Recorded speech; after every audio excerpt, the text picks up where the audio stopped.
evening. We begin as we all do all things in the name of the Father, and of the Son, and the Holy Spirit. Amen. Amen. Gracious and loving Father, we thank you, Lord, for the gift of life, a love, a family, your infinite mercy. Thank you for guiding us here tonight. Open our minds and open our hearts so that we can help more of our brothers and sisters that are in need, Lord, regardless of the challenges that they meet, Lord. Help us to be patient. Help us to be humble. Help us to be loving, to see everyone as you see and love us. We thank you through Christ, your Son, our Lord. Amen. Amen. In the name of the Father, the Son, the Holy Spirit. If you could give it back to Sean, right? Okay. I think we have an evening that will be helpful to everybody. My name is Kent Peters. I've met most of you. Every face is, maybe a couple faces are unfamiliar.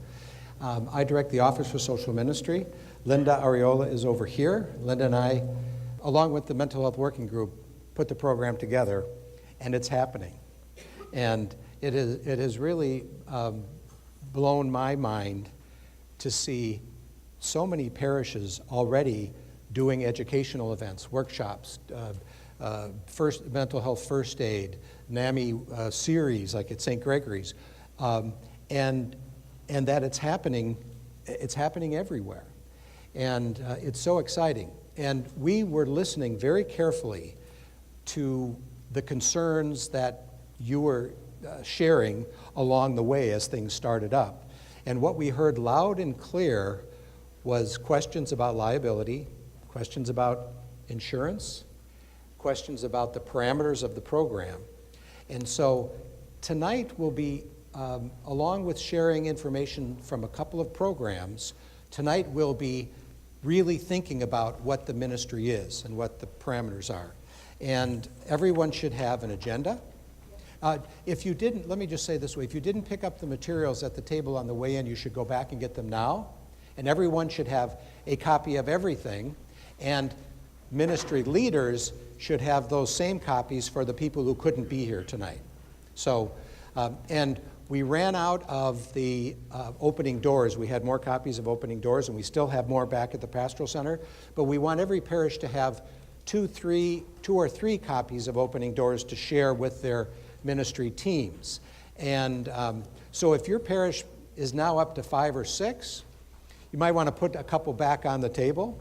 But if not, then we'll, and if you don't have some with your team, just give the social ministry office a call, and we'll send some out to you right away. But every parish, yeah, let me hold it up. Every parish should have 2 or 3 or 4 copies of Welcomed and Valued.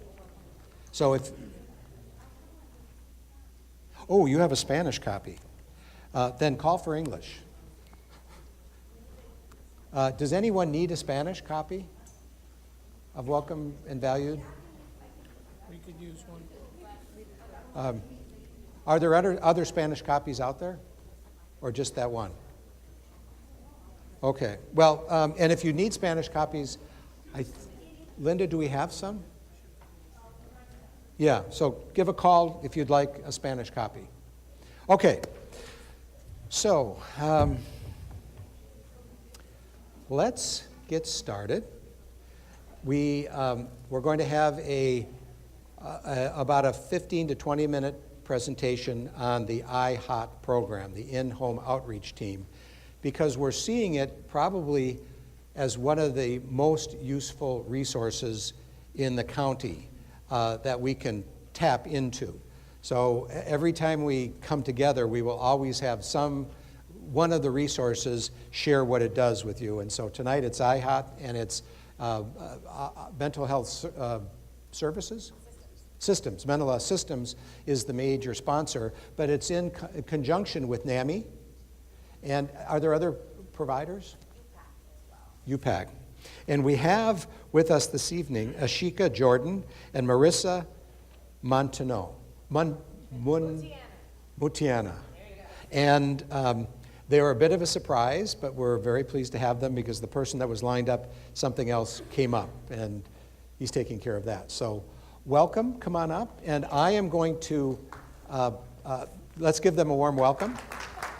And we've got about 20 minutes enough time for the presentation? Oh, yeah.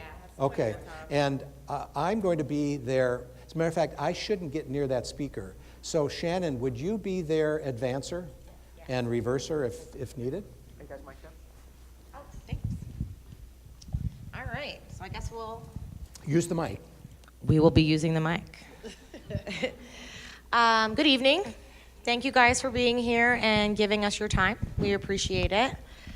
We're going to share a little bit with you about what our program does and the different facets that you can utilize in your ministries. We can start off by saying that we always want to make sure that we inform any group like this that we actually have a counterpart. So we are in the North County, but the North County region is a little tricky because it starts everything north of the 8. Not very north where we start in our southern borders.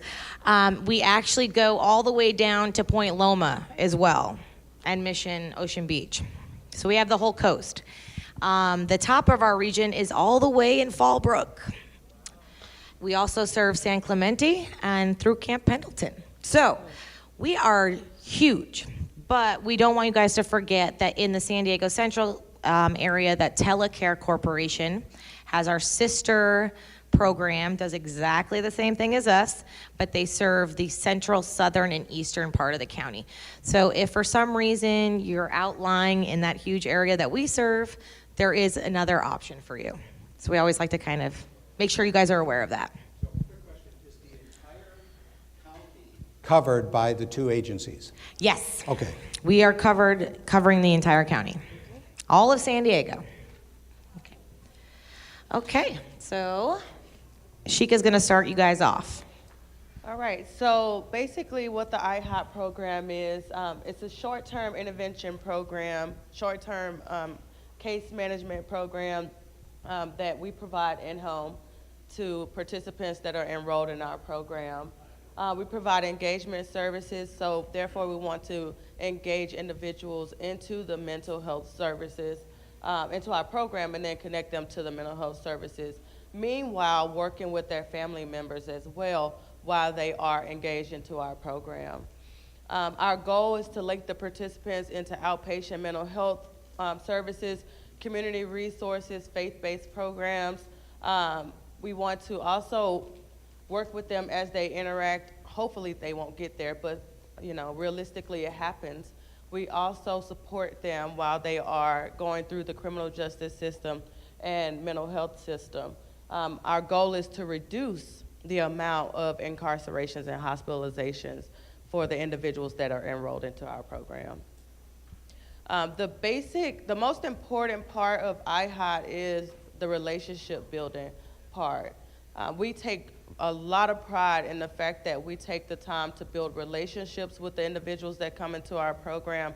We basically just want them to feel just like an individual. Just treat them as they are, like the people that they are. So we take time to learn more about them, build rapport, learn their strengths, and things that they really enjoy or things that they may have enjoyed before and kind of forgotten about. So we want to try to get them back to those things.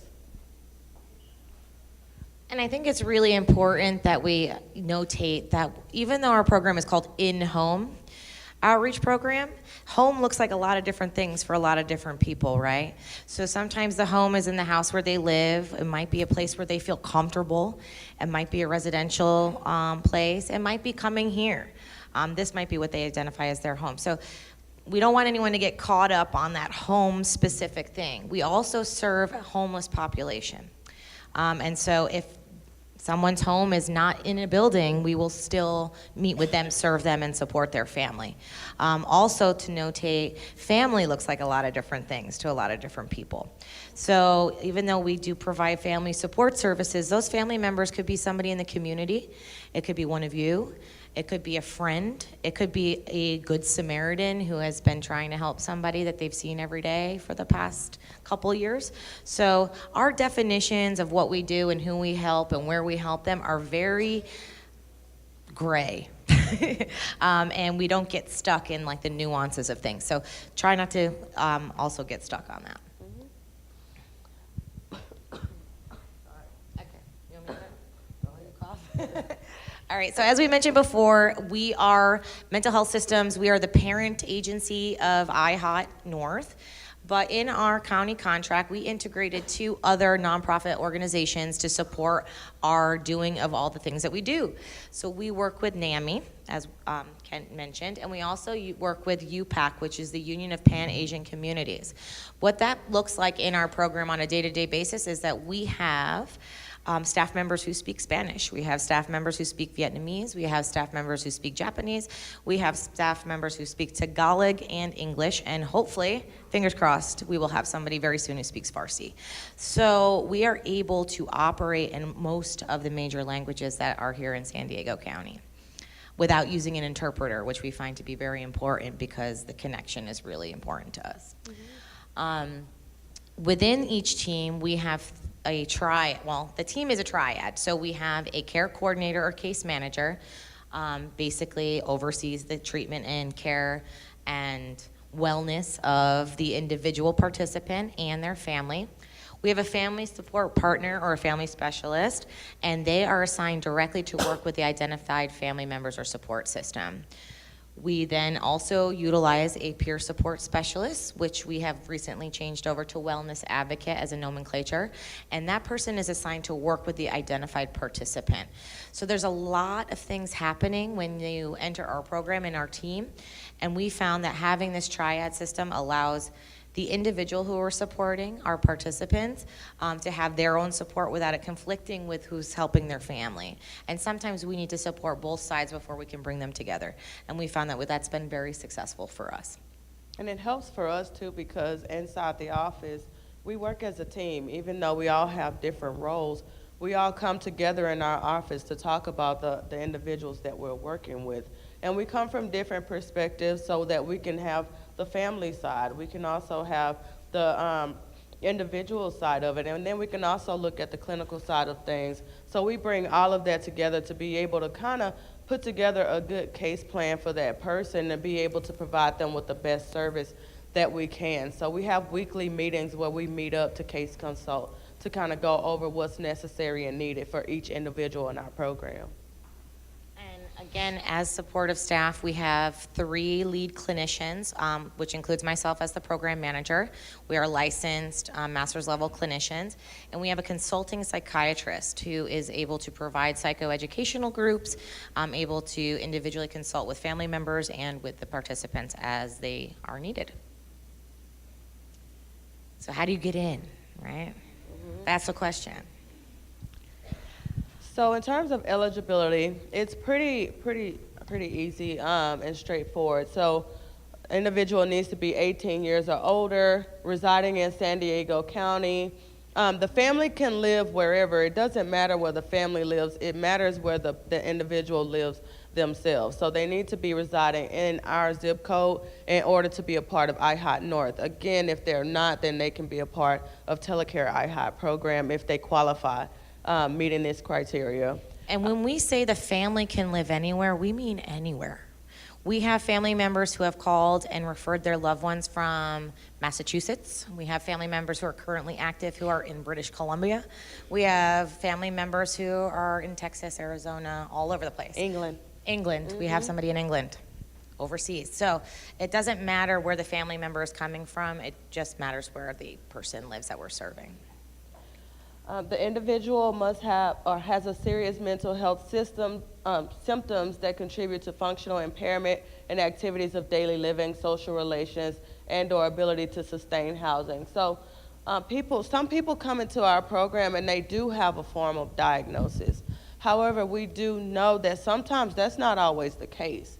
Everyone doesn't have a formal diagnosis. So really, if you call our program and provide the information, then our lead clinicians will assess the information that you're providing in terms of the symptoms that your loved one is having, the behaviors that they're exhibiting, so that they can make that determination of what's really happening and how it's impacting their life. So if you're saying that they're not bathing, they're not eating, or they stopped working, that they were very productive and suddenly they stopped working 6 months ago or 3 months ago, we look at those things, their sleeping patterns, how their relationship is with the family, just things like that matter in terms of providing the information and determining eligibility.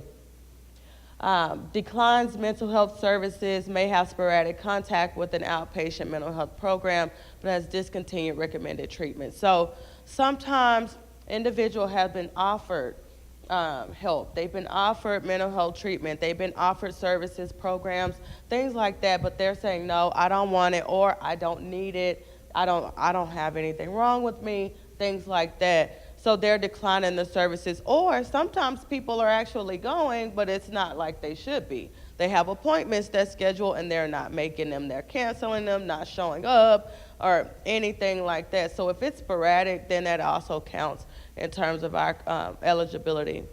The most important part of that is, and especially for you all who would possibly be referring, is if you tell us that the person says, yes, I want treatment, yes, I want to go, then we are going to provide you the best referrals to other agencies. Our major criteria is that the individual that we are seeking to support and to serve does not want help. And that is why we have special avenues for family members and community members, because we are trying to help the people who are not seeking help. So if you have someone who you're thinking of who's ready, we will help you. We will help you get them the help that they need, but they will not be eligible for our program. So as you call in, or if you suggest family members call in, just kind of give them that little tidbit of, if you say that the individual wants help, then you won't be accepted, because this is a program for treatment reluctant participants who are not accepting of help. Okay, the next thing is the identified person has had one or more of the following events. So they've had a psychiatric hospitalization, a psychiatric emergency room visit, a police or PERT involvement, or an incarceration in the last year. So the time frame is pretty important. When you provide the information to us, we will ask, when was that? And if you say it's within the last year, then it definitely helps in terms of eligibility. But if it's outside of that 1 year, unfortunately, that does disqualify the person. But in terms of them being able to make eligibility, there's a lot of room in terms of these things right here. So you'll just need to kind of have that information. And I know sometimes you don't always know. If I think that he may have been arrested. I'm not sure. So it's just kind of good to try to gather that information before you call to make the referral, because you don't want your loved one to be disqualified if they actually did have a hospitalization or incarceration within a year. And in the case that perhaps they haven't had those things happen, but they're not doing well, we will guide you in how to have those things happen in the best and most appropriate manner, so that your loved one or the person you're seeking to refer will meet our criteria. So oftentimes, family members don't know the supports that they have out there or what's available to them. And so we will talk you through that. If your loved one or somebody who you're referring isn't meeting the eligibility, we'll help you to try to get there. We also will sometimes accept cases where there's severe APS kind of neglect happening, or self-neglect. If we have somebody who keeps going into the emergency room for medical stuff, but there's no medical reason for it, we'll also consider that. All kinds of things. Like we consider, like, if somebody, because of their symptoms, was taken advantage of and maybe robbed, or maybe had things taken from them or taken advantage of, that's also considered a police interaction. We'll work with you. We'll work with you. Yeah. We have a hand up in the back. Are we answering questions yet? Are we getting close to time? We're getting close to time. Are we getting? We can kind of breeze through these, because we're basically talking a lot about everything. Let's save questions until the end. And We'll take a mic. We kind of went over the coverage area already, so we can That's our skip big through area. that. Those are our zip codes. These are the stages of basically how the program works, which would start with referral, then they're accepted into the outreach part of the program. Hopefully we get to engagement, which basically looks like the individual that we're seeking to help says, yes, we will work with you. And again, we talked about the short-term intensive case management. The most important part of that is it's whatever it takes. So forget all the other words describing the program. The most important part is that we will do whatever it takes to try to get your person involved with us. Now, sometimes it doesn't happen, but doesn't mean we can't keep trying. So that's, I think, the biggest factor, whatever it takes. We use innovative techniques, so that's why it's important for us to find out about strengths. Strengths is a question on our referral because that's very important for us to know. So if your loved one likes cats or something like that, then we need to know that so that we can use it as a tool. We've used it before to outreach people. We've left them a note on the door with a little cat toy, you know, and that actually got them to call us back, believe it or not. Yeah. They weren't calling us back Some at first. Friskies and a cat toy. Yeah. So things like that matter in terms of our doing whatever it takes. Okay. Referrals, that's just the beginning. You can actually send over a referral via fax or you can call in a referral. You can go onto our website, which we're going to pass out brochures, and you can print the referrals from there.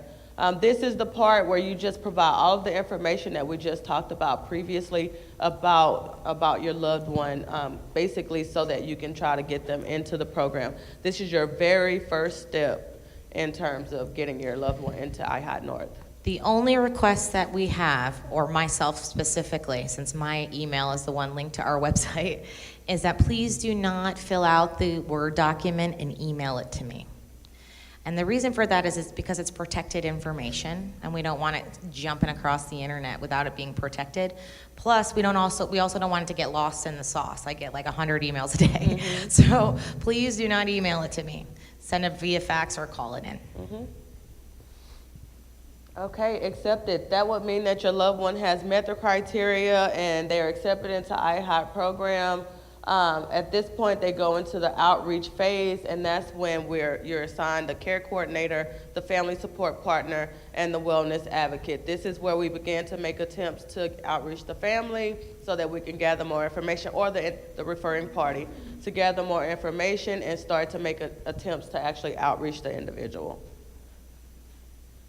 And we talked a little bit about engagement and what that might look like, but for the sake of time, just remember, whatever it takes.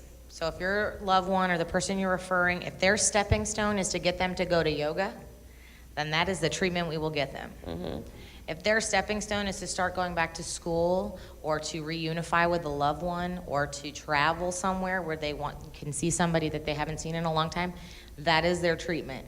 So we will do whatever it takes to kind of plant a seed and to kind of build rapport to get them to where they need to be accepting of mental health services.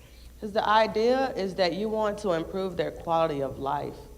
And that may not always look the way that you think that it looks. So it may not be the first step is getting them to a psychiatrist or a doctor, because that's scary. But the first step is them actually going to yoga or going to the library or something like that. Or going to you guys. Taking that first step outside and walking around a block. So things like that to just improve their quality of life as a whole. The barber in the shower every day. I mean, that might be where it starts, you know. So it's all based on the individual and what we can do to help them to have a better life. So that's the whole person approach, and we can kind of keep moving through there. Keep moving. Mm-hmm. We also provide psychoeducation, which basically means that we will provide training. We have support groups. I believe my friends up here in the first row, we've provided trainings to them. And we have also, and would like to extend our offer to the other members, that if you want us to come in and train you on how to identify symptoms or what to do or what emergency resources are available, we will come and we will volunteer our time to educate and support your ministries. So please do not hesitate to call me, and we will get that scheduled for you guys. We have our Ask the Doctor, or not Ask the Doctor, what is it called? The Doctor is in. That's it. Ask the Doctor is NAMI. The doctor is in, where we host this once a month for families to come in, and he talks about the different, provides psychoeducation and allows family to ask questions. Are we close to the end? Well, I guess right now is a good stop point, and maybe you guys can ask specific questions if you haven't already gotten it from the presentation, and that might just help us Yeah, kind I of thought- wrap it up. Okay, I have a question. Sure. We got a call from a woman who took in a young girl, I think she's 19, who was homeless because a grandmother threw her out, who was heavily medicated, and we had the woman who's taken this girl in, and I think she's been in the home as a guest for 3 months, and she's not doing well. So I had the couple call IHOT, and she was told that this young woman didn't qualify because she's already under the care of a psychiatrist. But it's not working. And they believe that the psychiatrist has just gotten frustrated and over-medicated and doesn't really want to do anything. Should she come back to you with more circumstances to discuss? And they're taking this, in a sense, they're taking care of a stranger in their home. Yeah. And they really are frustrated. I think. And this is not in a with parish. more information, and this basically this is good information to have, actually. If you have somebody who you refer and initially they don't meet criteria, call as many times as you want, really, because sometimes there's going to be some small thing that changes or more information comes in. So now that she's been living there a little bit of time and we're seeing that the psychiatrist is not working, that is not a valuable resource for her to get well, bring that information back to us, have her call me. So Linda, let's talk to her tomorrow. Anyone else? Okay. Yes. I got the first question. What's the case manager's caseload usually, number? Our ratios are for the teams are 15 to 1. Mike, you got to use the mic. No, you're going to you two will share that mic now. Our ratios are 15 to 1. So a case manager might oversee a team of 45. That's like really seriously maxed out.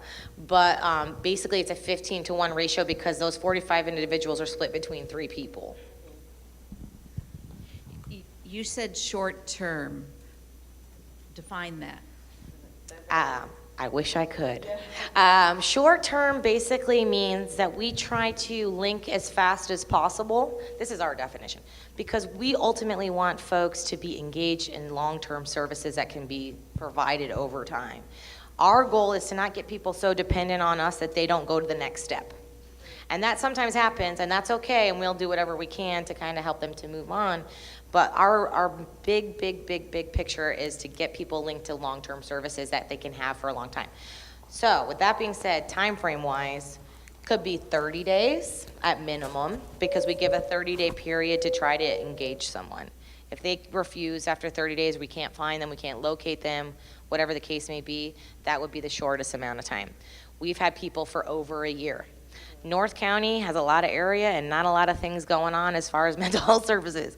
It's growing, but sometimes we hold people a little bit longer because the appropriate services are not available to them, and we don't want them just to be left out in the cold.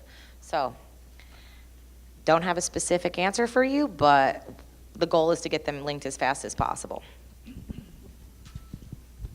In using your services, are there any costs to the individual at any stage? And Zero. Does insurance play any No factor in it? insurance, zero cost. We are the free lunch that everyone says doesn't exist. We are completely funded by MHSA funding, which is better known as the millionaire tax. So we are funded in special projects all the way completely, and there is no billing, no insurance, no cost. Did I understand you to say that you just have one psychiatrist consultant? We have one psychiatrist who consults, and that's because we really don't want to. First of all, our psychiatrist does not prescribe. There will be no prescribing in IHOP because we're not treatment technically. So that kind of cuts back on the need for psychiatry.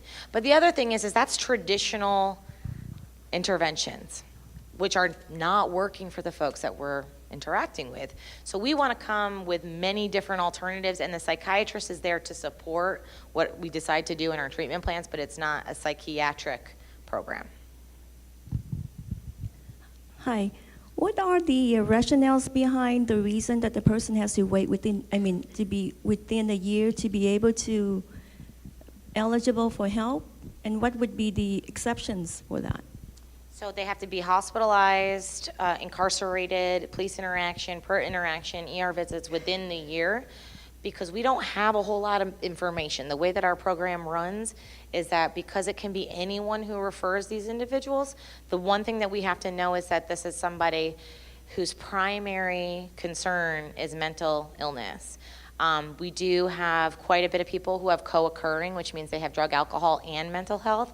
But the way that we're funded is just the way our contract is written, is that they have to have mental health services and mental health, illness and not receiving services. So we have to have some sort of idea that that's happening.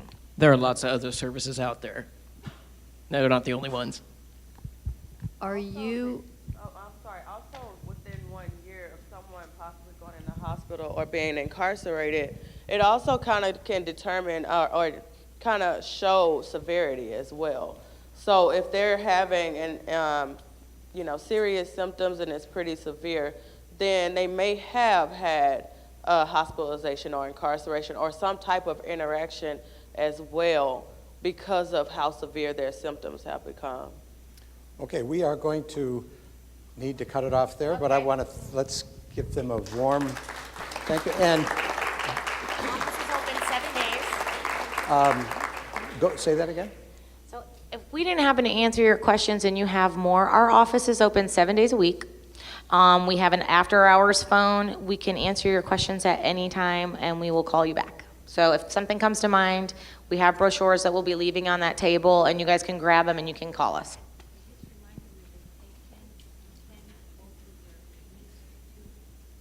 Yeah, and just a reminder again, we will go to your ministry and train your ministries as well individually if you need.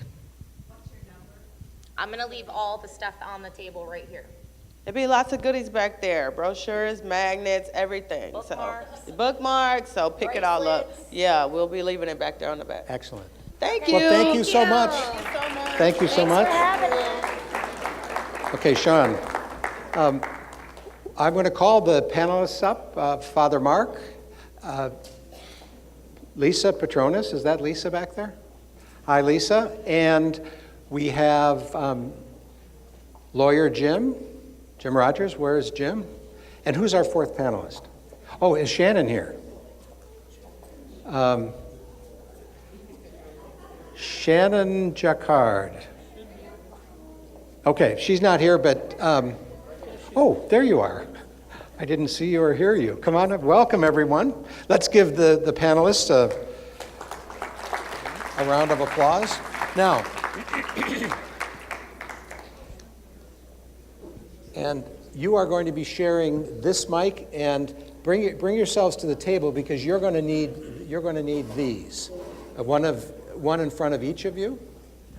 And we're going to start by having you do very short introductions, maybe a minute and a half each. Many of you know the organization Focus, the Fellowship of Catholic University Students. There's a staff member at Focus, one of the volunteers, but they fundraise their own stipends, who needs to see a therapist and really doesn't know whether she's covered or insured. And so if there's a practicing therapist in the group, maybe later this evening, if you would at least meet with this young person and start a conversation, see me afterwards, because she thinks she's not insured and doesn't have a lot of resources. So she's looking for somewhat of pro bono experience with a therapist. So if one of you would at least have a conversation with her, that would be great, and we could get some things settled and find out about that. Okay, so this mic is going to be shared by all of you, so what you need to be ready to do is pass it back and forth. And why don't we start with Father Matt for introductions, and then I will take us through. Yeah, that's my Coke. That's good. Sorry about that. So we get 20 minutes 20 minutes for each for introductions? introductions. Okay, great. No. I'm Father Matt Spar. I'm the pastor at the Immaculata Parish at USD and also the director of our formation program for priests. So I oversee the training of our seminarians from the time they enter until they're ordained. That was quick. Good evening. My name is Jim Rogers. I'm an attorney here in San Diego. I've been practicing in San Diego since 1981. My practice is primarily focused on the mental health field. I represent medical professionals, mental health professionals, psychiatric facilities, and I've been doing that probably since 1985, about 4 years after I became licensed. And I'm also general counsel for a company I think Kent is familiar with, etherapyfinder.com. And welcome here this evening.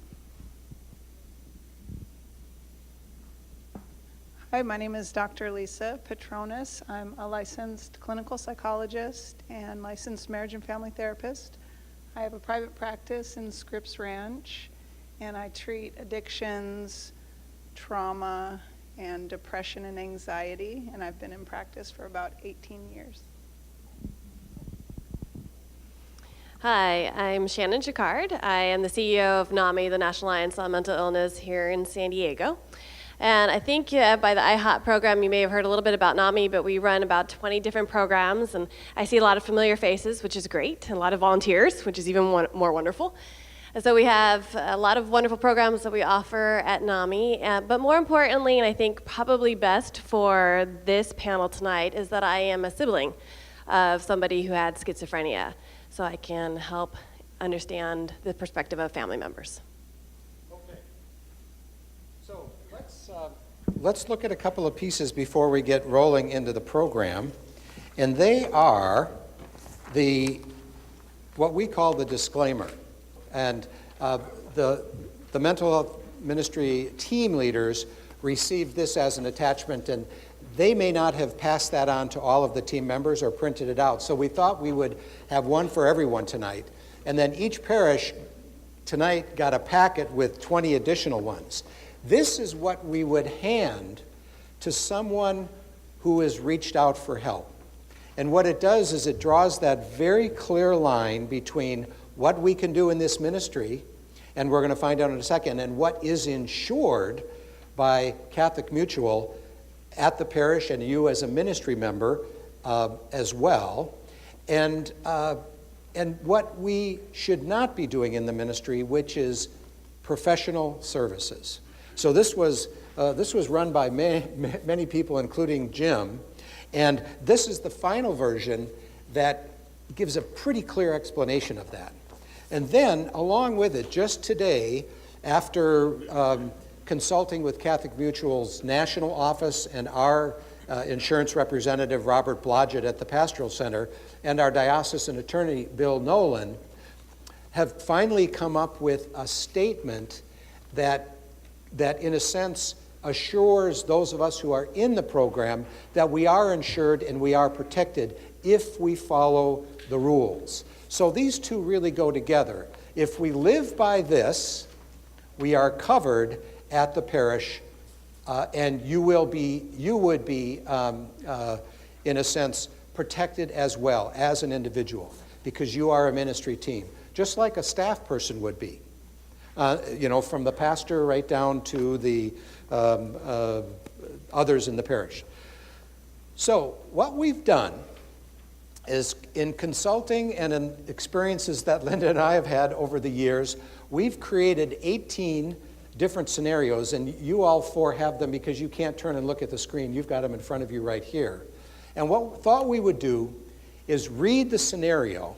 Everybody's going to have a kind of a grimace about there's something, I don't know if, what do we do here, or what shouldn't we do here? And what we'd like to do is Sean is going to get up now and kind of place himself in the center, and we're going to throw it up, and the first response will be from someone in the audience. And we'll take a couple of those, and we'll see maybe a minute's worth, and then we're going to turn to the panel and see if we got it right. And then in the end, I'm going to be the final arbiter, because I'm the one that's had the conversations with the insurance at the diocese and the diocesan attorney, and many conversations with Jim and Jeff about the ministry. So, are you ready? Yeah. Okay. Number 1. A new gentleman joins your team. He has lived with a dual diagnosis for many years, but is now in a good place. He expresses an interest in sharing with those he would like to assist as a member of your ministry team what he has learned over the years about different medications and those medications that are most effective. So who would like to respond? Here's a responder over here. Yes. Pardon? Jan, raise your hand. Sure. Yep. Okay. This would not be a good idea, and this would not be covered because we're not professionals and we can't speak to any specific treatment of us or anybody in our family. So anything specific, we do not want to do. So this is a violation of our protocol. That's a violation, yes. So you should have the microphone ready to go. Who would like to make a final determination? Shannon, what do you think? I can, because NAMI is also not a clinical organization, so us as well will not be able to talk about specific medications. However, I would like to say that it would be nice to take the individual aside and very nicely say to him, that is not appropriate to talk about your personal medicine, especially if he's in a point of recovery, and this is a huge step probably for the individual that he is wanting to share, and you want to make sure he wants to continue sharing. Yeah, that's where I wanted to go in the end, was how do you keep this person engaged and give him the information he doesn't want to hear, and you believe that he or she hears it and can live by it. So does this mean we have to throw this person out of the team? No. Okay. Does anyone else have anything they want to say on the panel? Okay, we got it spot on. Very good. Number 2, a pastor meets with a family, and after sharing their struggles, the family on their own, they go to etherapyfinder.com, and they discover and they reach out to a therapist for professional help who happens to be on the ministry team. Okay? The family then asks the pastor what he thinks of the therapist, and he responds that he has heard good things about the therapist and encourages the family to continue on their journey. Anybody want to say something about this scenario? Okay, we've got a taker in the back. The person who's on the ministry team, that's the professional, by taking on the case is kind of entering into a dual role, which is really discouraged in the mental health professional field. So it shouldn't have even gotten to the point where the person got to the pastor and said, "What do you think of this person as a therapist?" The therapist should have never taken the case. Actually, you're wrong. We've thought long and hard about this. And if you read the insurance memorandum, we are allowing professionals to be members of the team and to work with individuals, but as members of that team, they have to take off their professional hat, and they can't do any professional activities. Now, there may be professionals who aren't willing to do that, but there are other professionals who would love to listen and to pray and to be interactive, but their practice is in another place. So as a member of the team, they never do anything professional. But as a member of the team, people are going to be introduced to them and know them, and it might be because of that they select to use that person. And as soon as that, let's say they call on that person professionally, at that point, that person would step out of the team for that individual and work with them professionally. So that's where there would be the conflict. So we want professionals on the team, but professionals who, if they were to apply their professional services on the parish property as a member of the team, they would be violating the protocol. They would do those professional services in their offices or wherever they would do their professional work. So does that make sense? All that could have been eliminated by just simply not all that could have been eliminated if they just simply not accepted the case. Just refer them over to another therapist. Oh, that could be done as well, but let's say this therapist thinks that he or she would be a good fit with this person, and what we're trying to say is that a therapist on the team can function in the ministry, and they can keep their practice, but if they start working with someone, they should sever the ministry relationship with that person and work with them professionally. And it may be that they're on the team and they're still working with someone else just as a ministry team member. But you're right, as soon as they have a professional relationship, for working with that person, they are no longer members of the team. Okay, there's a hand up over here. One more question and then we're going to go to the panel. Because we could get bogged, we have 18 of these. We could get bogged down in any one of them. I think the issue here is who makes the referral. If the person on the ministry team meets with the person and says, "Oh, you should come and see me professionally," that is a violation. Notice how this said the family on their own went to e-therapy and discovered the therapist. So that's the big distinction. Right. We've got another slide that's going to deal more specifically with therapists or professionals recruiting clients as members of the team. And that we've come to the strong conclusion that cannot happen. So we're going to cover that. I'm sorry, we're going to come to the panel to see where they are on this. I'll comment on it. You were going down the right path, by the way. I think this was a trick question by Kent. It's spot on over here in terms of it wasn't a referral within the ministry. It was the client finding the practitioner through etherapyfinder.com. So it was independent of that. Once that relationship is developed, then what Kent said is correct. The ministry hat goes off, the therapist hat goes on, but you shouldn't be wearing both hats at the same time. No, it's not a fuzzy line. Go ahead, Father Matt. Well, for me it would be. As a pastor, I would think, I would rather have a cleaner line than that. I understand that it could work, but I think I'm stepping out of ministry for this person, but I'm still in ministry for the rest. That's a little fuzzy for me, and I'm not sure it's it could be done, and obviously it can be done legally, but from a pastor perspective, I think I might want to say, on my team, I'd rather have professionals not dealing with clients from the parish even. Okay, and we all know in the workshop and in the training, who is in charge of the program at the parish level? The pastor. So Father Matt would get to make the decision that he doesn't want to live with what appears to be gray area, but would be okay. And another parish might decide to do it. So the pastor's going to have, you should be conferring with your pastors from time to time. Thank you for that. Lisa, did you?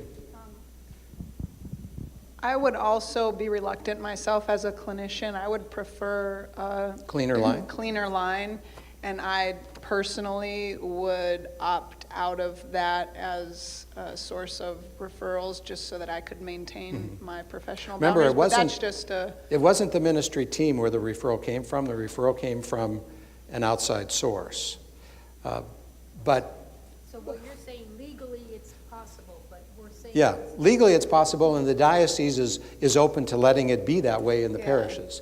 But a pastor might want to be, more clear. We've got Can I just say one more thing? One thing I definitely would not do is comment on a parishioner therapist to a parishioner family. This wasn't a trick question, it was a tricky question. And it had several elements, and that was what we were going to end with, is the pastor really can't go around giving recommendations about the professionals in his care. We're breaking the rules, but time. Okay, where's Sean? Sean, we have one comment here, and then we're going to go on to the next. Whether or not somebody can play dual roles, I think is highly dependent upon sort of the mission or how that ministry is being conducted in that parish. It seems to me like you could fulfill both roles, again, dependent upon, again, how the ministry is being implemented. Okay, let's go to the next. Thank you for the time. Number 3, a practitioner of the parish ministry team develops a great presentation on improving communication within families experiencing mental health issues. The team sets up a workshop on this issue for the parish with this presenter. The pastor objects, saying that this practice would give an unfair advantage to team member practitioners who might be seeking clients. He asks that they find an outsider to give the presentation. Now, I would say at Father Matt's parish, this wouldn't be a problem because he doesn't want that to happen. But let's go to a parish that has fewer problems. More problems because they didn't do it the right way. We can edit that out, Kent. So, Sean, is there anyone that would like to comment on this scenario? Sean, over here, we've got a hand up. We did pick the right person to do the mic work. Yes. Yeah, I understand from a learning standpoint we're going to do these complicated questions, but we got this introduction, disclaimer about how parish ministry members are not going to be involved in any of this, and then we're bringing all this gray area in. I mean, to me, I just think people can continue to get confused if we don't draw some straight lines. Oh, we do. Yeah, if you read the disclaimer and if you read the insurance document, they are clear. And we probably have, no one has had time to really sit down and read it carefully, but you should. You should. Well, I think, a very simple thing is that we don't want members on the team, getting involved in any kind of, outside being a ministry. I mean, I understand a distinct difference between a ministry and in this act of practicing, and I think we're encouraging problems by it myself. Okay, well, you should know that those practitioners, if they're doing the ministry as ministry, will be covered by the insurance. It's acceptable. And there may be a pastor who's comfortable with it and a pastor not. And we did have a parish where a team member who was a psychiatrist did a presentation for the parish, and it was one of the largest gatherings that parish has had in its history, an evening gathering. And it went really well. But in this case, it's time again. This practitioner isn't taking clients from the parish unless they go into the system where he is. And so there's quite a degree of separation there. Yes, John? I think the comment I wanted to make was and I know this particular situation you're talking about, so let's say that somebody came to this practitioner's place of business and sought them out, but couldn't the practitioner still act as a ministry member in terms of praying with that person in their practice or walking alongside them over a period of time, which would be what any of the mental health ministry kinds of people would do who don't have any professional expertise? Could they do that as ministry members or in their practice? In their practice. Sure, if that's the way they run their practice, they could do that as well. So my point is that they really are fulfilling both roles, but they're doing it in their practice. Okay. So if they really have a need to do that, they can do it in their practice. Okay, so does the priest have the say-so? That's the one that's up there. We're going backwards here. The pastor, in the end, gets to make this decision. And to be honest, if I were a pastor, I would want members of my ministry team who are professionals doing workshops for the parish, parishioners serving other. And the question then is, what do we do with the whole question? And each pastor answers that. What do we do with the question of people seeing them in that role and then wanting to be with them as professionals? Yes. Okay, so let's take, Sean, one more over here. I think I just wanted to ask, what percentage of people here are practitioners? Let's do a hand raise. Those who are licensed and active practitioners on teams, if you raise your hands really high. So it's not it looks like it's about maybe 10%, which is a pretty big number. That means that on every parish team, there are some practitioners. Okay. Can we ask this question just because there's so much debate. Okay, out of those practitioners, if you don't mind volunteering, who would take a person from their parish? Please raise your hand. Oh, Who he's would ta- asking. who good- out of good the question. practitioners would Those take a client? practitioners that just had their hands up, how many of you would actually take someone from your parish? Would take a client from your parish? So That's nobody. Moot Nobody. question, move on. okay, but we don't have Number 4. Okay, but we Let's don't bring have up number 4. Pastor. We don't have every practitioner that's on teams here, though. This is a sampling, not the whole group. Number 4.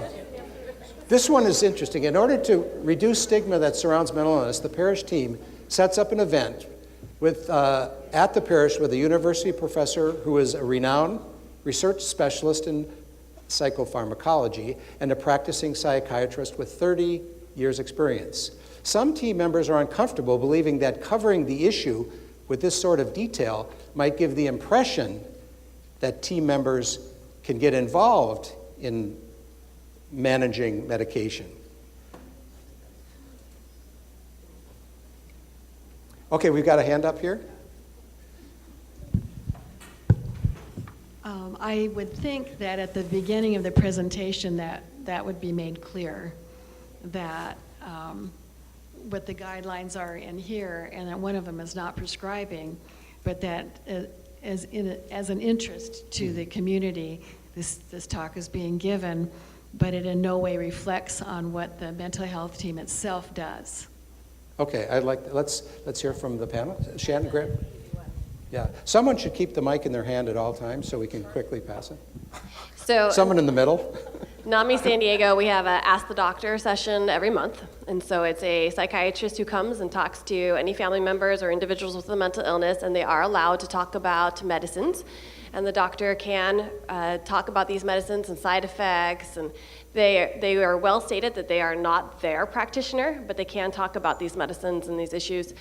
And nobody assumes that NAMI then is going to go back and be the one that's the expert on these medicines or give advice about medicines. So it's very clear that we can bring in the professionals, but that we are not the professionals. Okay, and I think that was a great response. Make that very clear a couple of times during the presentation. Don't think that our ministry team is going to be helping you with medication because we brought in this specialist. We just wanted to talk about the usefulness of pharmacology and some of, to get people comfortable with the whole issue. Okay, number 5. After meeting with a parish mental health ministry team members and selecting a local therapist through eTherapy Finder, the person being assisted makes the following request to the team member. Please join me on my first visit to the therapist to help determine whether the therapist is right for me. Next slide. Okay. Do we need a response from anyone up here? Actually, this is a very important thing to do. Now, it might not be comfortable to conduct in something that's being done throughout the diocese, but it's an extremely important piece to somebody's recovery and wellness to bring them and go with them to those first appointments. That's what IHOT is all about. That's what Next Steps is all about. So if for the comfortable level, you might just want to refer them to the services that do offer that type of going to those first sessions. So NAMI San Diego, we have lots of staff, and there are peer support specialists that do just this. So you're saying that we amateurs should pass something like this on to someone who really can be helpful. Okay, thanks, Shannon. And it seemed like maybe part of what everyone is reacting to is helping the person to determine whether or not that therapist is right or not, and that clearly is something that everyone knows. You have to walk a fine line there. You're there to support. Right. However, it's the person's And right. in all the materials, we're very clear. We don't do professional assessments and professional referrals. We lay the services out and let people know what's there, and they make those decisions. Okay. The whisperings in the crowd are we should give them a ride there. That's absolute. I don't think there's a problem with that, giving a ride there and being support in the waiting room, but that might be the extent. Okay. Number 6, being led astray. A person in the parish being assisted by the ministry team shares a concern saying, I think my therapist might be moving me away from my Catholic faith. No, I am sure he is doing that. Would it be all right if I share with you what I'm experiencing with that therapist and how it makes me feel? Sean, we've got... I think it depends who's on the team. For example... This is exactly where we wanted this one to go. Well, for example, if it's a spiritual director who's on the team, who's comfortable and accompanies somebody on how they feel about issues like this, I think that's fine. If it's somebody who's not equipped or uncomfortable, then no, you don't want to team them up with it. But the idea of the ministry is to have somebody to accompany people through this journey and difficulty on the journey. Okay. Or a pastoral counselor or somebody like that. Okay, let's go to the panel. So I agree with Charlie, and I'll give a personal example, which is why I mentioned that I was a sibling. So my brother, he was diagnosed with schizophrenia, and he went to a provider, and he talked to the provider about things within the Catholic faith, and the provider clearly was not religious, very much against Catholics. And it was told this to my brother, who then shut down, feeling like he couldn't share anymore. And so what he did need was, it was our priest that he did go to, and actually it was our priest who went to see him in the facility that he was at as well. So I agree with Charlie, it's got to be the right person. In this case, it was the priest that worked with him. Father Matt has a... Yeah, I mean, I would just echo that for sure, but I don't think it could be the priest very appropriately, but I think it could be a team member, and I think that's kind of why we're doing what we're doing. Right. And my suspicion is a situation like this is not going to be a depth theological issue, so that most people would be able to say, yeah, I concur, that doesn't sound right to me. That's fine. Yeah. The point we were hoping to elicit here was that whoever on the team would do this should know the faith. In other words, because someone has to make a judgment about what someone's being told. And if it's a brand new Catholic or a Catholic that's known to really not know much about the faith, that's not the person that this person should be referred to. Brand new Catholics know more than... I know, brand new Catholics actually, especially recent converts from other faiths, they have researched the in-depth Catholic faith before they take it on. It's those of us who are cradle Catholics who you wouldn't want to turn to, right? Greg, did you have a... Sean? One last say, and then we'll go to... Yeah, we're moving. I was just going to say that at the basis of it all is that to me, just doesn't seem appropriate treatment. In other words, no matter what the issue is, whether it's Catholic faith or not or whatever, that therapist seems to be out of bounds. And so the question is, what do you do about that as a team, as a ministry, mental health ministry team member? Tell them don't go there anymore, but maybe just support them to say, if you really don't feel comfortable, you don't have to stick with them. Go to etherapy.com. Okay, number 7. A person in the parish being helped reaches out to a counselor on etherapyfinder.com and has taken the diocesan pledge. He discovers on the site that these therapists either are fee-for-service or covered by insurance along with co-payments. And this person gets really upset and begins to share a message in the parish that this ministry is a sham, it's not helping them, and that the diocese should stop giving false hope and close up shop. He's crazy. Don't listen to him. Okay, so let's go to the panel. What would a pastor do if this was happening with a parishioner? Well, I think there's always, in so many areas there can be a parishioner that's misguided in one way or another and stirs up trouble. I think the goal of a pastor is always trying to get everyone in the boat rowing the same direction. And I think this would be probably something for the pastor to deal with, to try to pull them in and talk to them about that and try to, there's only so much you can do. Maybe team members could be the first attempt, but if it's really divisive in the parish or problematic for the ministry, the pastor might have to step in. If someone keeps wanting to talk about it and there's not too much you can do except give a counter message.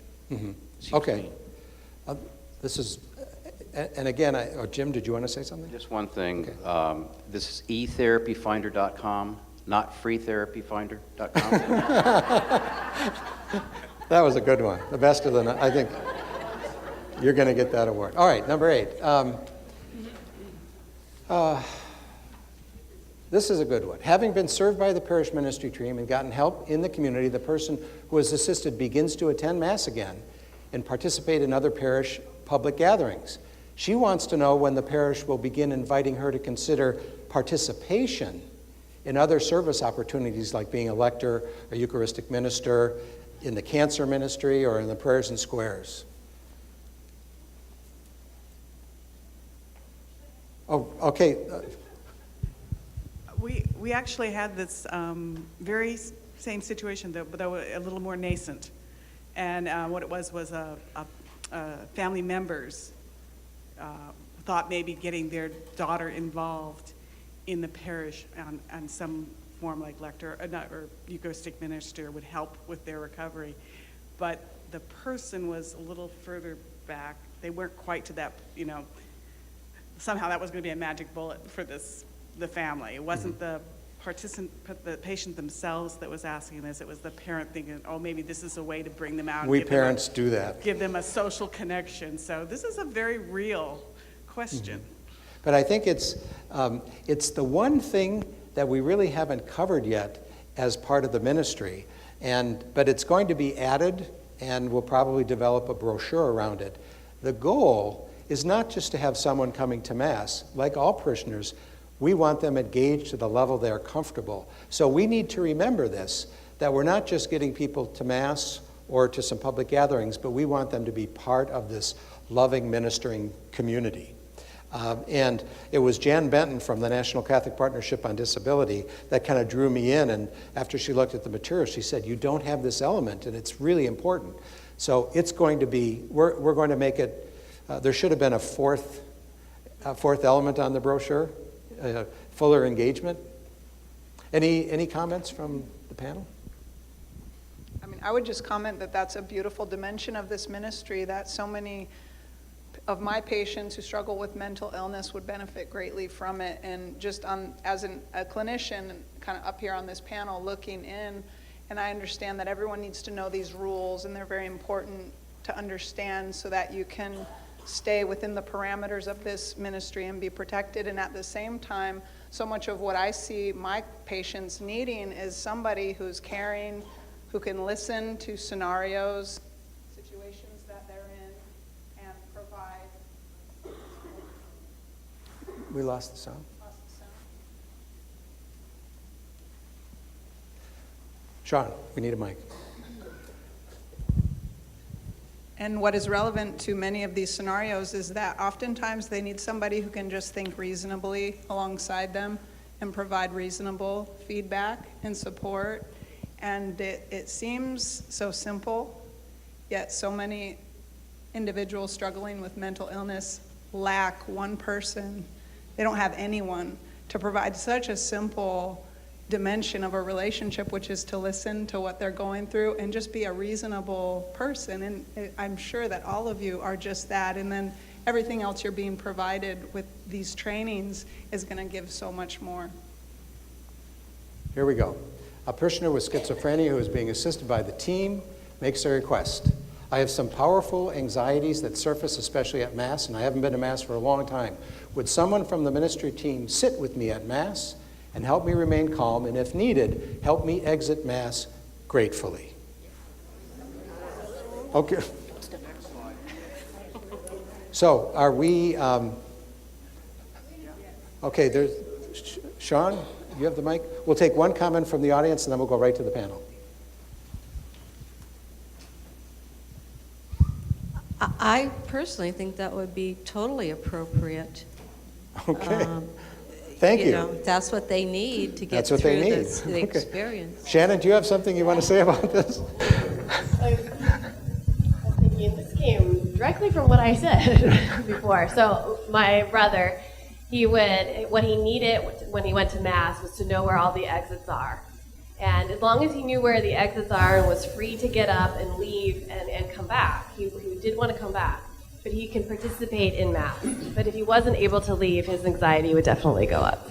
So that was important. Anyone else on the panel want to share? A lawyer or what? No, go ahead. I hate to be a little bit of a sourpuss here, but schizophrenia, as you well know, is a very serious disorder.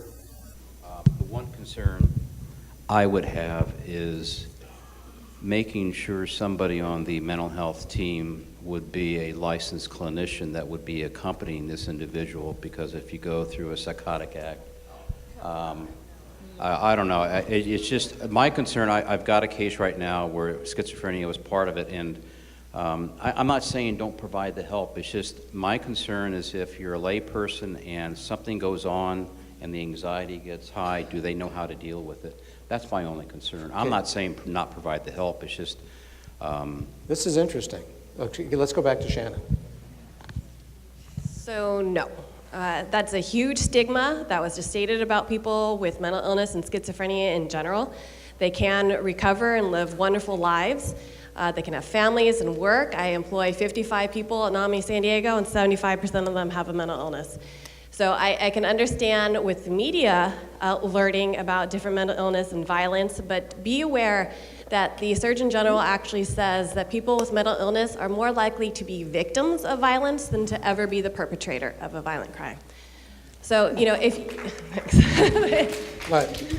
Maybe I'll chime in here too, to kind of just provide something somewhere in the middle. Yes, thank you. That I think maybe both sides, there's legitimacy to what's being said, that what Jim is talking about is the need for an individual stepping into that situation to be prepared maybe for what could happen and have some sense maybe of where the person is at, if it is a diagnosis of schizophrenia, how stable is the person, just to be prepared. Yeah. I think preparedness And I would think it is would really depend on the important. person. If this is a person who has had lots of problems, you may want a professional. But if it's someone who really thinks that it'll go well, it might be anyone on the team who could do it.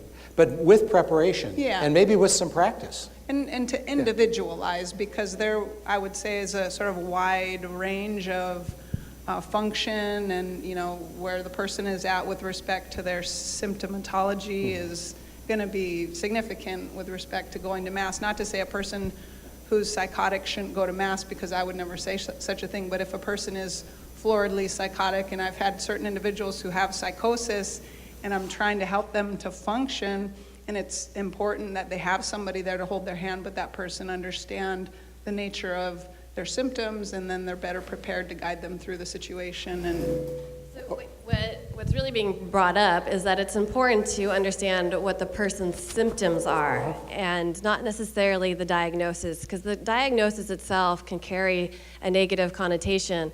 But if you're looking at more, and in this case it was about anxiety, not even psychosis. So if we're talking more about symptoms and understanding symptoms, I think that would help the team be more educated. Okay, John, we've got to move on, or we're not going to get, we've got about 10 minutes left. This is a combination of stories. A father asked for help with his son who continues to live outdoor on the father's property, even though there's a TRO that has been served on the son. The father wants a ministry team member to come out and talk personally with the son, who the father believes will listen to someone from the church. The son was religious in his early years. Greg simply said, "I hot." Okay. Let's test the mic. Go ahead, let's test the mic. Okay. I don't think it's... We're getting a little, but we just need more volume. Oh, it's up as high as it'll go. Okay, you're going to have to do double duty. Okay, you're going to go back. So, does anybody? Let's go with the panel on this one to move things along. Well, I'll just make the point that this might just be something to refer to the priest. We do this all the time. I mean, we would do this all the time. Mm-hmm. And we're not in the same kind of situation of risk that, I mean, it might be, who knows what this person's situation is, but we're not going to be in any legal risk to go and do that, be entirely appropriate. So it might be something you just refer to your pastor or one of the priests. I don't know how you want to weigh in on whether a team member would do this, but it's certainly within the purview of being a pastor and something that we would do Okay, interesting. Jim, if someone's in violation of a temporary restraining order, are you adding to the violation by going to that person when the violation is occurring? I think I understand your question. If you're in violation of the restraining order, all the father has to do is call the police. Mm-hmm. And if he has the restraining order in hand, then police will then take the son into custody. Right. But from this example, I'm not so sure that's what the father's intent is. No, it's pretty clear. Clearly, he wants to have that in hand, but he's looking for help for his son, as I read this. Okay. Time. Let's go. 11. A woman from the parish asked the team for $100 to help pay the fees to release her homeless daughter's car from an impound lot. The daughter is experiencing serious mental health symptoms. Without the car, the daughter will be sleeping outdoors, perhaps on the ground. And it might be dangerous to lose the protection that the automobile provides the homeless daughter. There's a hand up. No, it's not our place to be giving money, because if we give money to one person, we're going to be expected to be giving money to everyone. So no money. We can call a homeless shelter. We can call IHOT, see if they can come out and work with them. Call the sheriff, see if someone in their outreach team to pick them up. But no, we're not going to give $100. Anything from the? Come on up, Sean. Let's move right to the panel. Resources, anyone? I think these last two situations both would be good for calling IHOT. We're also going to have a new program, and I don't know if they touched on Laura's Law at all during the presentation. I'm looking at our county person. So there's another program that's starting April 1st for assisted outpatient treatment. And so with the gateway, though, will be through IHOT for people who are really in very serious need of support currently. But one way to also look at this is other help and diseases categories. Are we also giving money and stuff? And if the answer already is no, then that would be the case here too. And I think there's fear about if a person has symptoms that are this serious, should they have control of an automobile? I mean, there are lots of questions here, and the beauty is we can call the specialist to get advice on what we should do even. So if we're not sure what we should do. But also, if it was something where a monetary assistance would really help and it wouldn't compromise, many parishes have St. Vincent de Paul societies, and they do this. They actually will help. But I don't see the work of these teams to raise money and distribute it. I would pass that along to the professionals in your parish, many parishes with St. Vincent de Paul societies, and they're good at making a determination of whether they should help or not, or whether this person has been there many, many times and it's repeat and it's not helping. So let's do, a person who has reached out for help from the parish ministry team is asking to meet for the 4th time. He has expressed how meaningful it is when given the opportunity to both share his burden and share prayer with those he meets. Let's see a hand. Any comments from anyone? Okay, John has a. I just want to be clear on what it's asking.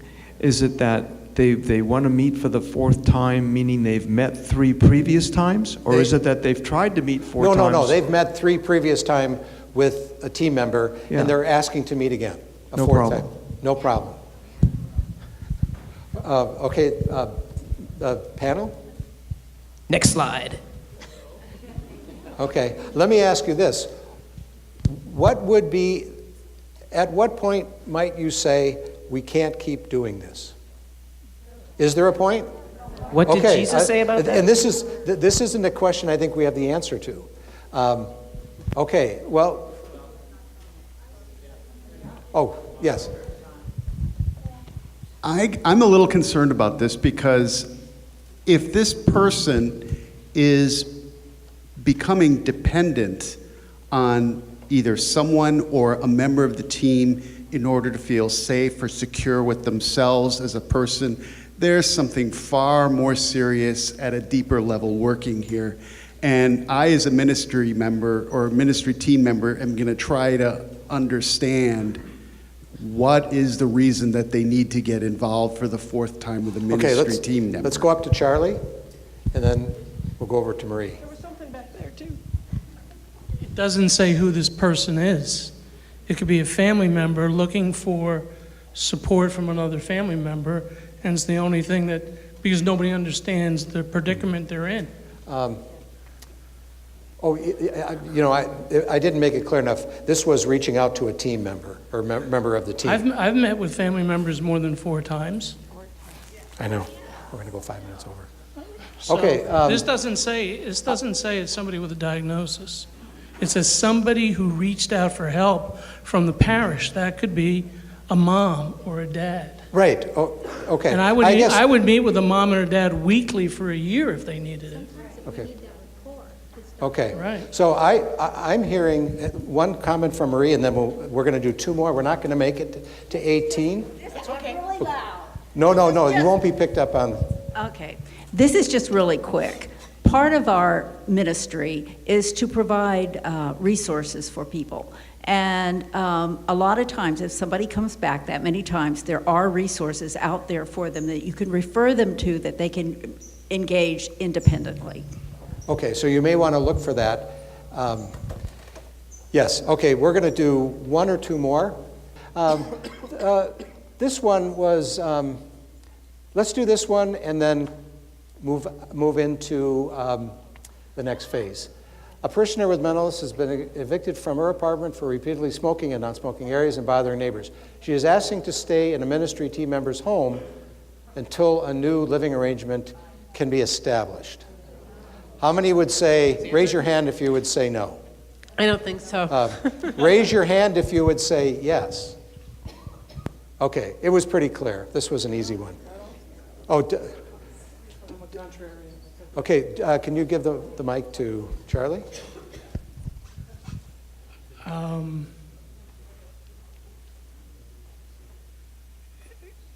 I think there's a potential where that could be done. I don't know what to say. Okay. If it were to be done, it would be done maybe with professional advice, and it might be done very carefully. Somebody with mental illness doesn't, as Shannon said, she has 75 people working, or 75% of the people who are working for her or with NAMI have a mental illness. Mm-hmm. Doesn't mean they're symptomatic, doesn't mean they've been symptomatic. Mm-hmm. This could be somebody that's down and out and needs a roof over their head. Well, let's let the panel. And somebody on the team may be a generous Christian who wants to help somebody put a roof over their head. Mental is. This is the whole thing about stigma. Because you have a diagnosis of mental illness means you can't be treated like any other human being. All right, let's have the panelists each have a crack at this one, and then I want to thank them for their service. Good, because I got 2 little kids. I got to get home and put them to bed. So I would not be able to take somebody into my home for several reasons. One is I do have 2 little children. I just don't have the time or space. But for me, it's not, and this is me, it's not the mental illness that would prevent me from bringing somebody in. I wouldn't be able to bring in anybody into my home. Now, if you were to ask my parents whose children are out of the house now, they may have a different answer. So this is very personal, and it's not judging in any way. This is just what I can do.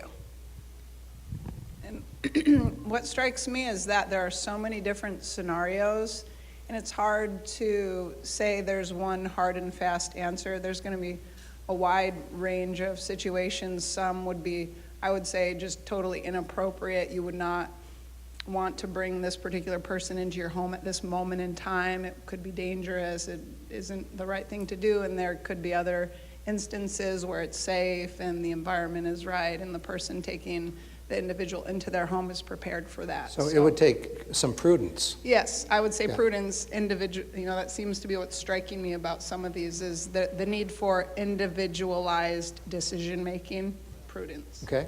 Jim? But you're saying that if I do that, your insurance is going to cover me?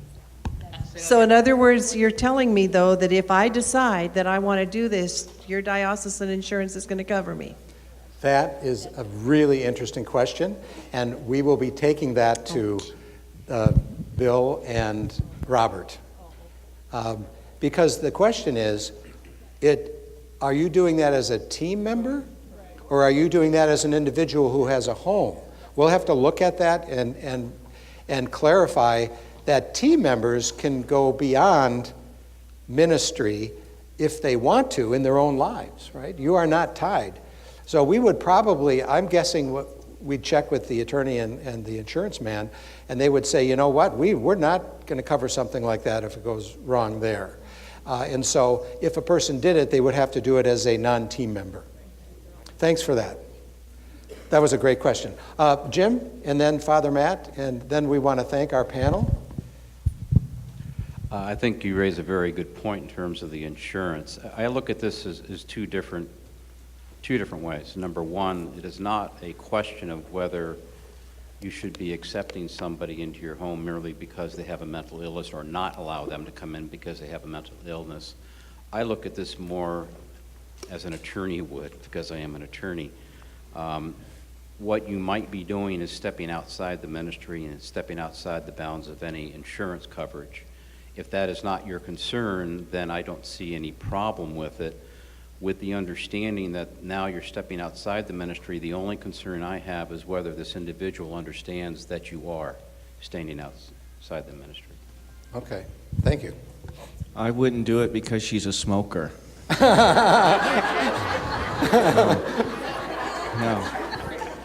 No, or you could start. I think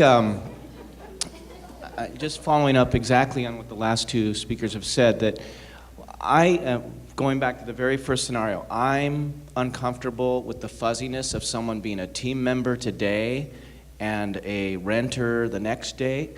I would say, aren't there other folks in the parish that might make that available? In other words, if you're going to be on a part of the mental health ministry team, then there might be some boundaries that you cannot cross.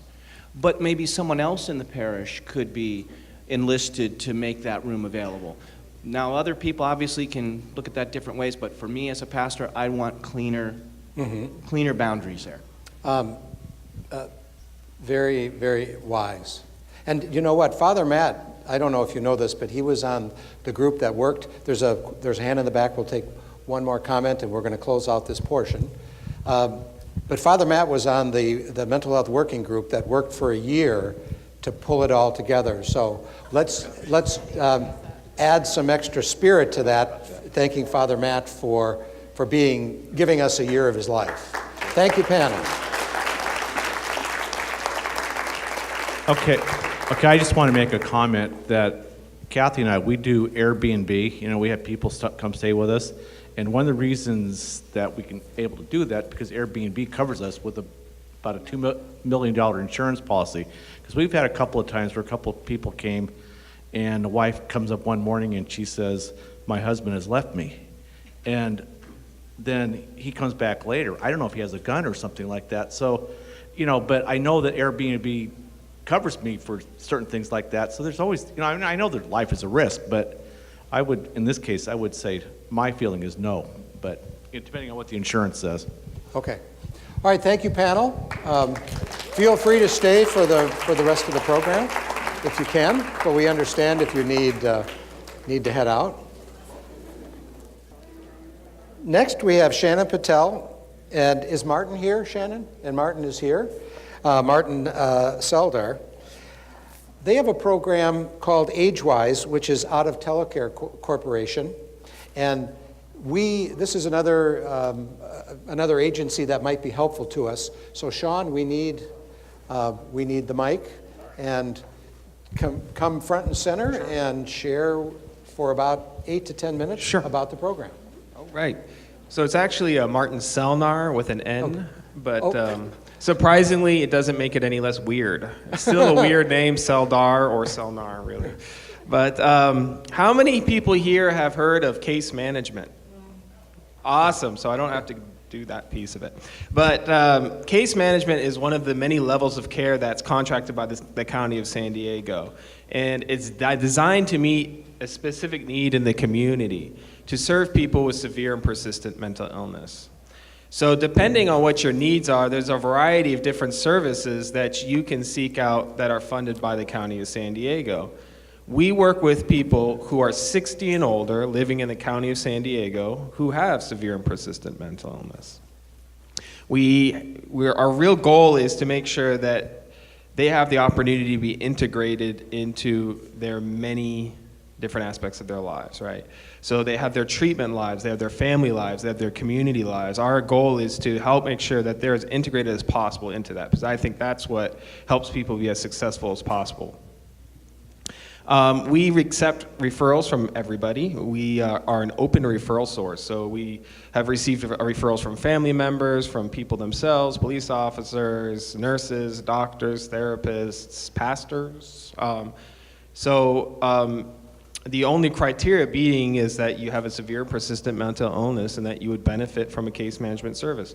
So what does that mean, case management? It means somebody who's going to go to the home, who's going to help you identify your goals, your hopes, your dreams, and to help you get on a path to achieve those things as independently as possible. We see our people minimum once a month, and we serve the entire county of San Diego. We are part of the Telecare family, so we have other programs in San Diego, but most of them are serving very specific populations, right, that you may not be able to refer to. The one that you would be able to refer to would be IHOT Telecare, okay? So, you had a presentation from IHOT, from Mental Health Systems, and they serve the northern region of San Diego County. The Telecare IHOT serves the other regions of San Diego, which include South, Everything Central, else. and East. Yes, exactly. Okay. And then this AOT, Assisted Outpatient Treatment Program, which was newly created and is now just being implemented, which provides a pathway of longer-term treatment for people who are involuntary and who meet specific criteria that has been set forth by Laura's Law. So all the referrals for Laura's Law would go through Telecare, IHOT in Central San Diego. But those criteria are very specific, which, if you have interest in that, IHOT, Telecare would be more than happy to provide you guys with that information. Is Alzheimer's at any age considered part of the AOT? Well, Alzheimer's itself is not covered as a primary diagnosis, is not covered under specialty mental health services. However, the County of San Diego has two programs designed to help people who have Alzheimer's disease. And this can be referred, you can provide referrals through Aging and Independent Services, which is a county-run program. And the two programs, I believe, are called SOAR and PIC, which I can't remember what PIC stands for. Personal Independence and Change? Okay, Personal Independence and Change, and there are two programs through AIS to serve people who have specifically Alzheimer's disease. Now, we do work with people who have Alzheimer's, but the mental health issue has to be primary. We also work with people who are mandated treatment by the County of San Diego who are conserved. We work with people in skilled nursing facilities, boarding care homes, independent livings, and their own homes, so at all levels of care.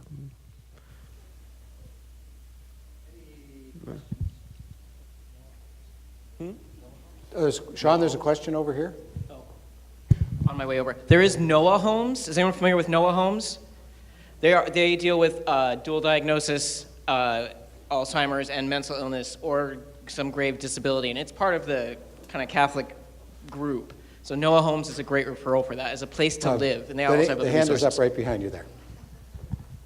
I understand you're short on time, so can we go to telecare.com and learn more about this? Okay. You have a brochure in your packet. Okay, great. Are we ready to go? Yes, oh yes, go ahead. So, hi, I'm Shannon. I'm an intern at Telecare, but I'm also a San Diego State master's student in social work. So my project this year is focusing on using religion and spirituality and faith as a coping mechanism, because all the research really shows that the majority of adults with mental illness, actually 80% of them use their faith as a coping mechanism. And of that 80%, they use their faith half of the time that they are coping. So it's something that's really out there, and it's really inspiring to see that there are so many individuals who are really ready to help those people with mental illness that are really trying to do it on their own, but a lot of them are doing it from their homes. They're reading their Bibles, they're praying, but they don't really have any connection to the faith community. So I do have some information if you're interested. Not only is Martin willing to come out and help educate your team as to how to better engage your community with mental illness, but we would also love to make sure that we can educate our members that there are people like you in the faith community who are willing to help them, take that step and get back in church or join a Bible study and really get their faith involved in their mental health treatment. So I'll stay in the back. I have telecare brochures and I have information about my project. So thank you for your time. Okay, thank you very much. All right, we've got one more short segment. We're going to make our ending time of 8:45, which is rare for someone in the diocese to do this. Peter, you want to come up? And Lisa, where are you? Oh, Lisa, she's talking with an attorney. We've got to get her attention. All right, I'll let Peter tell. We're going to talk about where we are with eTherapy Finder, both as a communication system between us and loading Catholic or Catholic-friendly therapists into the website. So I know the schedule said a half an hour of technical updates and jargon, but we're going to cut this down to just a couple minutes. So I know you're all crushed by that. So go ahead and click to the next slide. So we've been doing some very rigorous security updates with the site. We need to be HIPAA compliant, and we need to make sure that we can have a BAA with Amazon's business associate agreement, because that's where our servers are hosted, because theirs are pretty much impenetrable. So we're taking our security very seriously, and that's taking some time. Right now we're in the process of waiting for Amazon to process that we do in fact meet every last security standard that they have.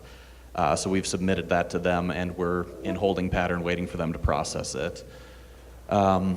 We do have an upgrade for you.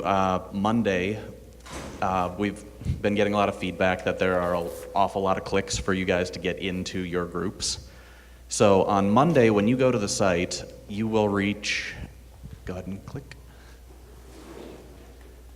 this, which is not appearing correctly, but assume that this picture was taken correctly and that there are entry fields next to those, you just enter whatever your login and password that you registered for when your admin invited you to the site, and it'll bring you straight to the group section.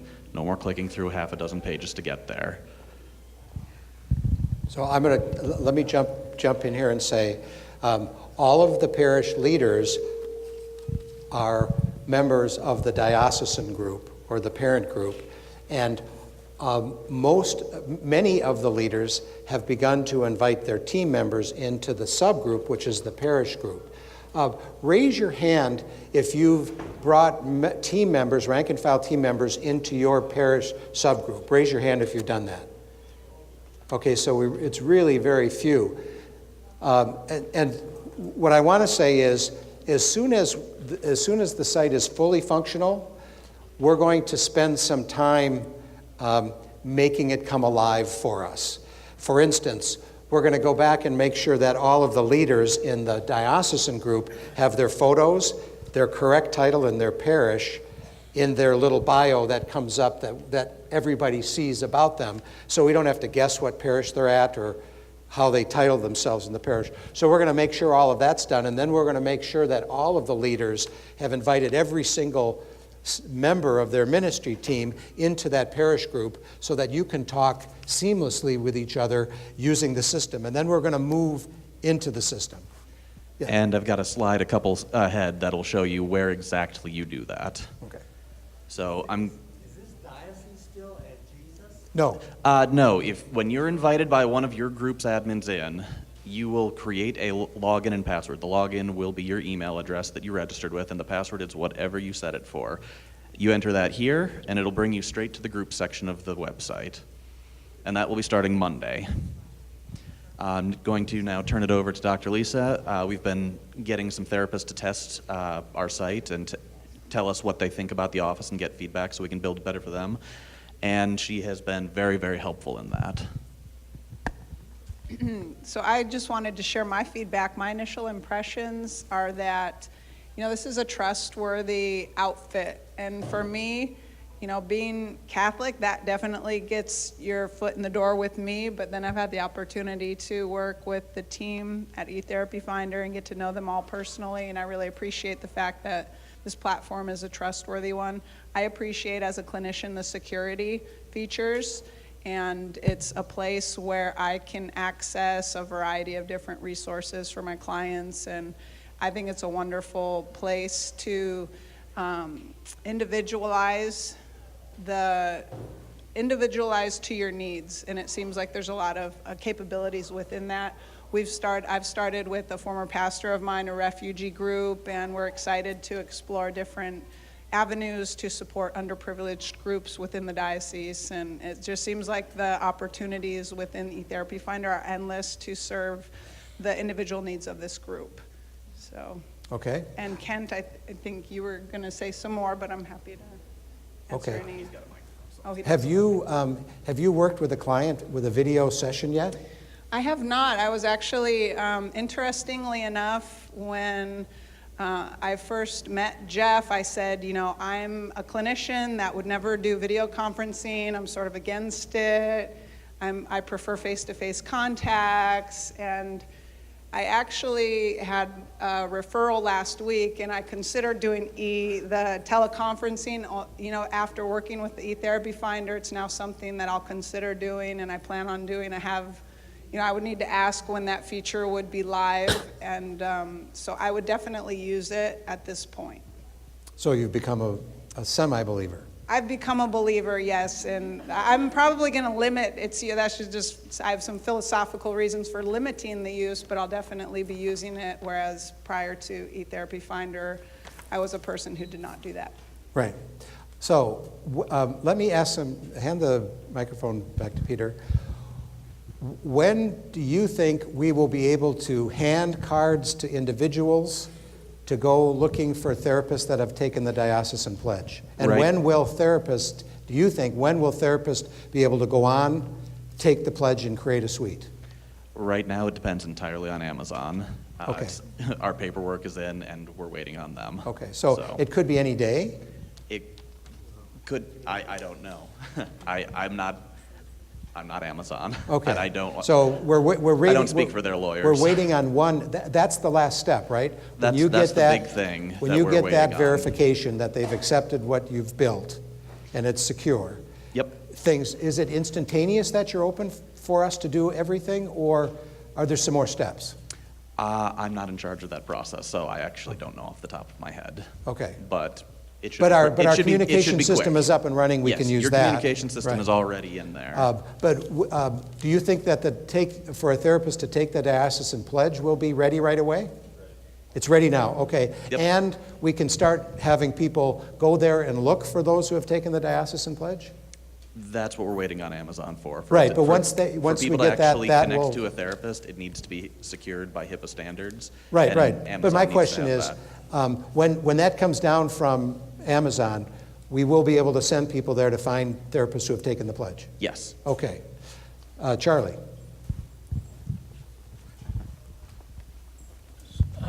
So recruiting therapists to join eTherapy Finder is one of the primary hurdles. So if people go there, there's enough therapists Right. there. Shouldn't we, just thinking about it now, shouldn't we really be perhaps putting an advertisement in our bulletins to recruit, rather than those cards? Because I'm finding, I don't know where people are going to pick up those cards. Right. When we will send out some wording for a bulletin announcement, yeah, but okay. we don't want to do that.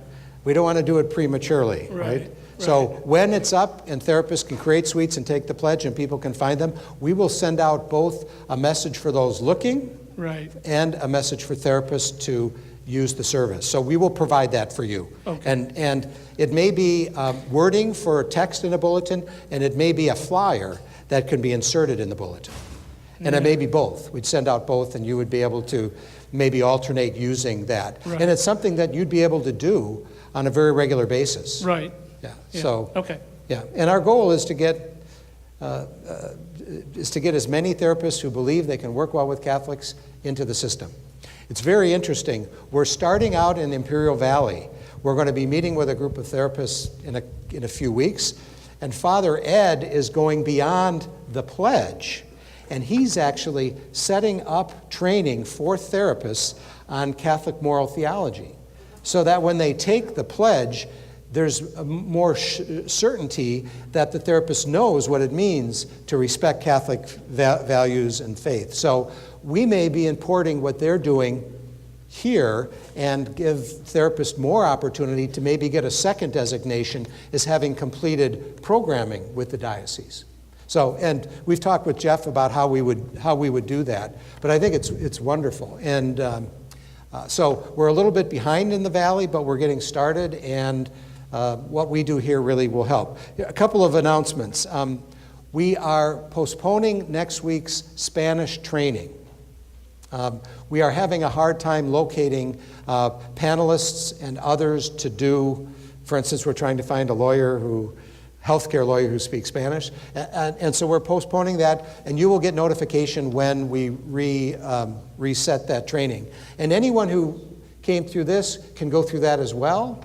And secondly, we want to welcome St. Didacus to the larger team. They did their workshop back the 30th of January, and are now members with the other 20, now we have 21 parishes. Actually, so let's welcome, and Carrie Lynn and your husband? Carrie Lorraine, excuse me. And Dino's not really part of it. He's got his own. okay, but they're a deacon couple. So welcome, and we're actually. Yes. So we're gonna wait until everything is really functioning perfectly, and then you'll invite the team. And I just want to know. I'm assuming that every parish leader is still getting emails when we send those emails out from the social ministry office. Okay. Eventually, those will stop when we've got everybody into the system and it's all working. But for now, we're still going to use the email. Any final questions? Peter, is there anything else you need to share? One more slide I wanted to show. Okay. Two ahead. So Kent had mentioned for the people in the system to update their profile. If you see, it looks a little familiar, San Diego Diocese Health Ministry Network, and you've got the discussions, the groups, the content. There's that profile button. If you click that, that's where you edit that. So anyone who's already in the system or in there already, you go ahead and click that profile button, you can get ahead of Kent on this one. Yeah, you can put your picture in there. And what's really important is the title should, however you refer to yourself at your parish, in other words, ministry team leader, but you need a title and the parish. And it makes it easier for everyone else when they look at you, they know what parish you're from and how to refer to you. So that's very important. And we will be working on this as it all comes fully online. Yep, and that all of those fields are just, if you scroll down on this exact page, you'll find them. Okay. So Ken, this has been great. What are we doing next? In the summer we meet? I've got a mic on. We will be listening to what we should cover next.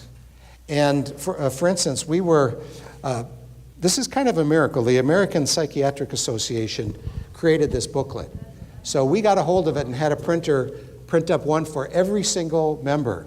And the National Catholic Partnership on Disability is giving this out when they give the booklet out. So this is Catholic, this is secular/faith, and we thought you all should have these kinds of tools. What's really interesting, when you read the section on what the APA thinks churches should be doing or could be doing, it's pretty close to what we're doing. Every now and then, they say something that might push you over that line of not being a professional, but not clearly. But if anything that you use gives someone on your team permission to become a professional, you want to yank them back as fast as possible. Let me just close by saying that These were, I want to thank the St. Gregory's team for really being careful and wanting to be careful about lines and what the ministry really looks like and what it shouldn't look like. And there was actually a meeting we had at St. Gregory's that motivated us to produce this piece that should be, and again, this piece should be handed to anyone you work with, right? In every case. And this one is more for you to give you assurance that you are covered if you stay within the parameters of the organization. And if there's a question about something you're going to do with someone and you're not sure whether it fits into the ministry or not, call us and we will take that to the insurance person to say, can this be part of the ministry or is it going beyond? And I appreciate Father Matt's wanting to be really careful. We all want to be really careful, right? And we all want to remain covered. Okay. Is there a volunteer to do a closing prayer? Okay, let's pray. In the name of the Father, and the Son, and the Holy Spirit. Amen. Amen. Holy Creator, thank you for this day of life. Thank you for loving us beyond our wildest imaginations. Thank you for giving us your loving heart. Guide us as we walk with others. Thank you and thank you. In Jesus' name, amen. Amen. Okay, thanks everyone. Keep up the good work.